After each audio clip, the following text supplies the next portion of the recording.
Hey guys, Digital Lifestyle here, back with you with another video. It's time to wake up, people. Really is time to wake up. I am just going to play you a series of videos. I'm not going to do much talking through it. In fact, I'm not going to do any talking through it. If you like this kind of stuff as well, like and subscribe. But there's a series of videos or clips you guys need to see for yourself. Everything that has been transpiring to today. I haven't got any war clips in there at the moment. I won't put any in there. But what I want you to understand is all about the economy, it's all about control, and it's been going on since 2022. There's nothing here that none of you, I don't think, have experienced if you're living in a Western country. And yeah, Digital Lifestyle out, like and subscribe. When you think about it, all law, all legislation is about the restriction of freedom. That's exactly what we're doing here, is we are restricting freedom, but we're doing it for the common good. You will see throughout our constitution, yes, you have rights, but they are restricted for the common good. Everything needs to be balanced. And if your views on other people's identities go to make their lives unsafe, insecure, and cause them such deep discomfort that they cannot live in peace, then I believe that it is our job as legislators to restrict those freedoms for the common good. Are you condemning Elon Musk? As I said, I condemn all anti-Semitism, right? It's not about any one particular personality. I condemn anti-Semitism in all its forms. He has a voice, he has a big platform, Prime Minister. And as I said, I condemn anti-Semitism in all its forms. It doesn't matter whether you're Elon Musk or you're someone on the street who's shouting abuse at someone who happens to be walking past you. That's wrong in all its forms. Anti-Semitism in all its forms is completely and utterly wrong. And we have strong laws in place here to tackle racial hatred. People are inciting it. Some of the scenes we've seen have been unacceptable. And the police know that they should be using the full force of their powers to bring those people to justice. That's what we've been very clear about. And that's what we will continue to do. And we've made sure that the Jewish community gets extra funding here to ensure their safety and security, and we will continue to do that. But anyway, a lot of them have woken up to the COVID stuff, and they've woken up that the media is like all lies. And a lot of them have really noticed that all the left side people tend to not have any arguments about anything, an actual debate. And all they do is, if they don't like what you're saying, which is mostly stuff like freedom or stuff like that, they don't like freedom. They want a complete communist-style tyrannical structure, because they're basically, well, I won't get into why they're that way. This video would be way too long. But anyway, a lot of people have noticed that all these libtard type people call the other people, including myself, even though I'm not the right-wing people, because I'm not any wing. I believe in total freedom. I'm an anarcho-capitalist, a voluntarist, which is the only morally correct political philosophy to be, which is no governments. Because government itself is evil, it's mind control. But anyway, a lot of the right-wing people have started to notice that, yeah, all the libtards, whenever they try to even talk to them about all the crazy stuff they say, they just call them all Nazis. And I've been called a Nazi, everyone's been called a Nazi. Now forget for the moment that a Nazi is a National Socialist from Germany, so it's actually a socialist, which they are. Forget for the moment that everything that they've heard or were told about Germany or World War II is all lies. Forget that for a moment, but people on the right have just noticed that, and really dislike that the left people call them all Nazis and never have any real rational and intelligent debate. So now they come out with this Israel thing, and a lot of people on the right side don't have any rational, intelligent debate for why they're supporting this genocide in Gaza, and they'll call anyone who's against them an anti-Semite, which also is completely ridiculous, because a Semite is Arabs and Jews for the most part, and most of the people getting killed in Gaza, by the way, are Arabs and Christians, and a lot of Christians are cheering it on. You see, people are under massive mind control. I'm trying to help them, but most of them won't wake up. But it's pretty amazing to see how the right side now calls everyone, so I'm being called an anti-Semite now, which makes no sense, just as much as calling me a Nazi makes no sense. I'm none of those things, and they don't even know what those things are. But they're incapable of debating or being intelligent, mostly because they've drank fluoride their whole lives, which basically destroys your brain and destroys your third eye as well. So you're not able to see or hear like some people can. Not many, but some people can. And then there's the chemtrails and all that, the government indoctrination camps. So most people can't think whatsoever. So you got the right side now, just like they're not able to think. They're just like, I support Israel. And you can go, why? And they'll be like, fuck you, you're an anti-Semite. It's like, that doesn't make any sense. Like, this is how dumbed down people are. Like, they're just using words that don't even make sense. And that's their argument. In last week's newsletter, I wrote about my fear that we are repeating the 1970s stagflation. This week, inspired by Thorsten Polet, I cover an even worse case, Germany's 1920s hyperinflation. The Weimar hyperinflation is one of the most talked about episodes today. Of course, paper money hyperinflates all the time. Argentina is currently running 143% inflation, a key reason for Javier Milei's win last week. Before World War I, the German mark had been backed by gold. But during the war, the German government went off gold to run massive deficits. Total public debt went from 5 billion marks in 1914 to 105 billion in 1918. This led to 115% inflation, so about 20% per year. But that was just the beginning.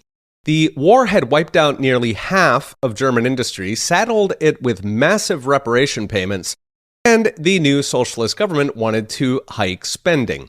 They halted reparation payments to make room, which led France and Belgium to seize Germany's main industrial region.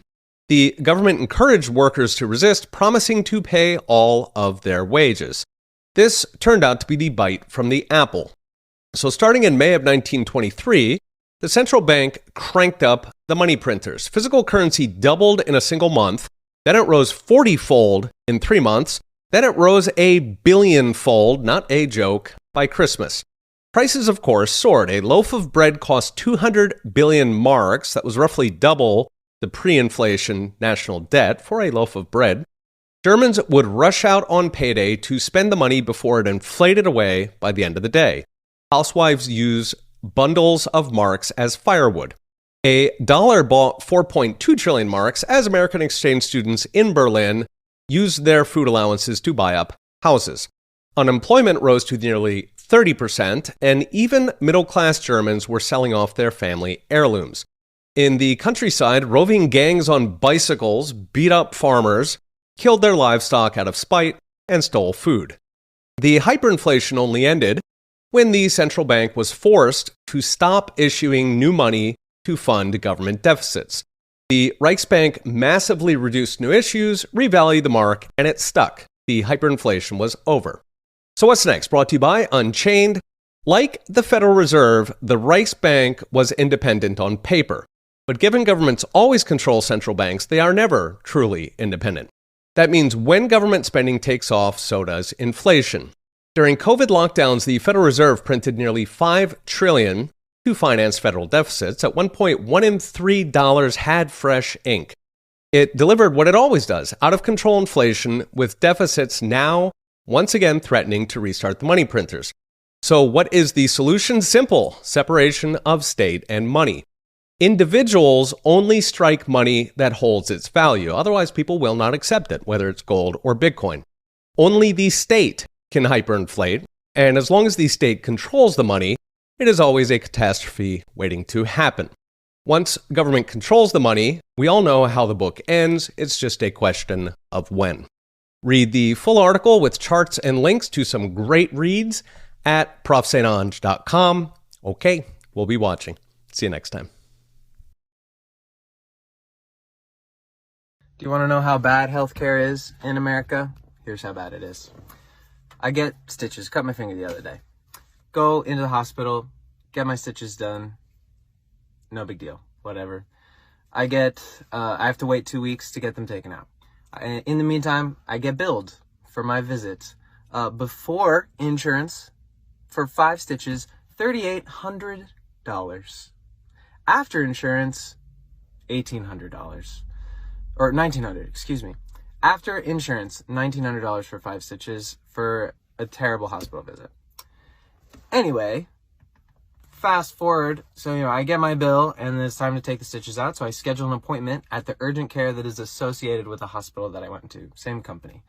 So I schedule suture removal appointment online, and then I go in for the appointment and they say, sorry, we're not going to take those out. Since you got them done at the hospital, you have to get them removed at the hospital.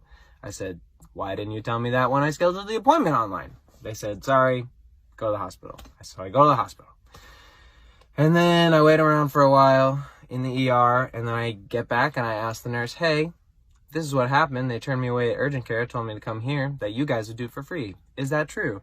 And the nurse said, let me check on that. I'm going to check with billing really fast. So they go check on billing, and then they say, sorry, billing says that you'll have to pay to get these stitches removed. And I said, that really sucks because I paid $1,800 to have that done after insurance. And they said, that is absolutely ridiculous. And I said, I know. And then I said, gonna be honest, I'm not gonna pay any more money to the hospital because I already paid too much anyway. So I'm just gonna go. And I said, I think I might just remove them myself. And they said, that makes sense because that was so much money. So we'll just take you off triage. It'll be like you're never here. Don't worry about it. And then they were like, you know what? Don't tell anybody we gave you this. And they gave me a little kit to remove my stitches myself. So that's a little story about healthcare in America. $1,800 will get you 5 stitches, and then nurses have to go behind the backs of the hospital to get you treated. So that's pretty stupid. Let's be very clear. This slush fund is nothing more than legalized plunder of the taxpayers. It is a way for the DNC to transfer money from taxpayers, from the public purse, to campaign funds through these different corporations that are all beholden to Democrat politicians. EJ, we find out about these things always way after the fact, long after these things have been created. And the question is, like with the IRS, how do you get rid of it? It's $400 billion. And I actually think across America, there'd be a lot of support for saying you can't do this. Now that the light has been shined on it, EJ, what can, say, Republicans in Congress do to say, get rid of it? It's taxpayer money. It's not the Biden slush fund. Absolutely. This money does not belong to the politicians. It belongs to the people, and it needs to go back to the people. To put this in context, the Treasury had to borrow over $500 billion just in the month of October alone. This accounts for nearly all of that borrowing. And so conservatives in Congress need to put their foot down. They need to make this a line in the sand and say no more. We are defunding this 100%, full stop. EJ, I want to point out that you explain in your latest Fox Business piece that now American taxpayers are now slaves to the interest payments, the amount that we're paying just to service this debt. And you point out that the only solution now is to cut the government expenditures. Take us through, give us some context. How much exactly are we paying to service the growing national debt? And what happens to the taxpayer if we don't cut some of it? Well, in the last fiscal year, we had to spend over $800 billion just to service the debt. Now, this is not paying down the debt. This is literally just the interest cost on the debt. At the current pace, we are already spending more than $1 trillion at an annualized rate. And if you look at where we're going in terms of revenue, receipts, and also government spending right now, we are going to far eclipse that by the end of this fiscal year. One of the reasons that I think that I had the revelation about how dangerous digitalized currency and central bank digitalized currency CBDCs are came with during the truckers' protest in Canada. It was a peaceful protest. People who were protesting, asking for the rights that we take for granted in this country: freedom of speech, freedom of assembly, freedom of expression, and petition. And they were the government agencies went out, took pictures of their license plates, and used other news stories, etc., to get the names of these truckers. Peaceful protest, and then shut down their bank accounts, shut down their credit cards so they wouldn't work. They couldn't pay their alimony. They couldn't feed their children. They couldn't pay their mortgages. And for many of them, it took them many, many weeks to reconnect to their money supply. And when I watched that happen, I recognized that freedom of currency is as important as freedom of speech.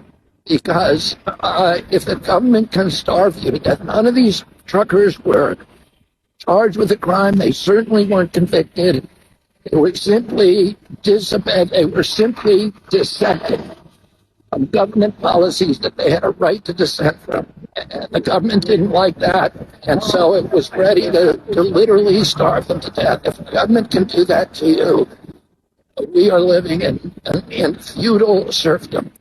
Here is another reason why I don't want to live in North America anymore, because all of your money is gone towards your living expenses, okay? It's gone towards paying taxes, number one. So the more money you make, the more taxes you pay. And then two, it's gone towards your shelter, okay? Which is your mortgage and your homes. And I think that is a bullshit way to live. It creates absolutely no freedom in life. And if anything, you are more in golden handcuffs than ever, because on paper, you think you're making a lot of money. On paper, you have a great job. On paper, you own a home, but you're actually stripped away from resources and values and morals and ethics of freedom, okay? Because you don't have any choice in what you can do with that. Do you actually understand what happens when you're entering an economic recession? Fundamentally, do you understand what happens? Lose your job, you're not buying a new house or a car or a used one. You understand that? I think you probably understand that. But do you understand it when you're looking at the screen, emotionally triggered by stocks going up and down, or CNBC, the clown show network, basically, parading around or peacocking like nothing's going down?